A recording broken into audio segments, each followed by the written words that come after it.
The Forgotten Hero। प्राचीन साम्राज्य viridian के लिए युद्ध कोई नई बात नहीं थी। वर्षों से यह भूमि दो शक्तिशाली शासकों के बीच बंटी हुई थी, राजा एल्ड्रिक और सम्राट मैग्नस। लेकिन जब राजा और सेनापति नक्शों पर योजनाएं बनाते थे, तो असली बलिदान सैनिकों को देना पड़ता था। इन सैनिकों के बीच एक आदमी था, कैलन। वह कोई महान योद्धा नहीं था, न ही कोई सेनापति, बस एक लोहार का बेटा जिसे इस युद्ध में लड़ने के लिए मजबूर किया गया था।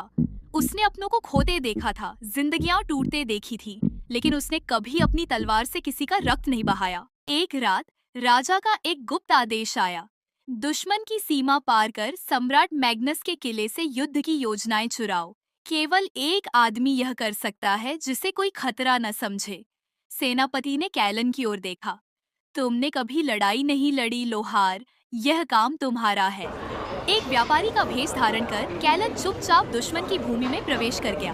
वहाँ की गलियां रोशनी और उत्सव से भरी थी। सैनिक जश्न मना रहे थे, हंस रहे थे, जैसे युद्ध कोई समस्या ही न हो। लेकिन कैलन जानता था कि एक भी गलत कदम उसकी मौत का कारण बन सकता है। कैलन ने सम्राट के युद्ध कक्ष में युद्ध की योजनाएं खोज ली, लेकिन तभी उसकी नजर एक पत्र पर पड़ी। उसकी आंखें अविश्वास से फैल गईं। यह पत्र राजा एल्ड्रिक ने खुद लिखा था। एक गुप्त संधि पहले ही तय हो चुकी थी। यह युद्ध केवल सत्ता की भूख का नतीजा था। हजारों लोग व्यर्थ मर चुके थे। अब कैलन के पास दो रास्ते थे। वह राजा के पास लौटकर युद्ध की योजनाएं दे सकता था और हजारों लोगों को मरने के लिए छोड़ सकता था, या फिर सच उजागर करके खुद एक गद्दार बन सकता था। उसने कभी तलवार नहीं उठाई थी, लेकिन आज उसे अपने जीवन की सबसे बड़ी लड़ाई लड़नी थी, युद्ध को रोकने की। कैलन कभी वेरिडियन वापस नहीं लौटा। महीनों बाद युद्ध खत्म हो गया, न तलवारों से, न खून बहाकर, बल्कि सच्चाई से।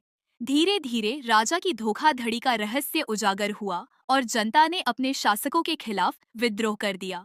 इतिहास की किताबों में उसका नाम कभी नहीं लिखा गया, लेकिन जिन लोगों ने शांति देखी, उन्होंने हमेशा उस लोहार के बेटे को याद रखा, जिसने बिना तलवार उठाए एक युद्ध समाप्त किया। कहानी की सीख। सच्ची ताकत इस बात में नहीं कि तुम कितनी लड़ाइयाँ जीतते हो, बल्कि इस बात में है कि तुम कितनी लड़ाइयों को होने से रोकते हो।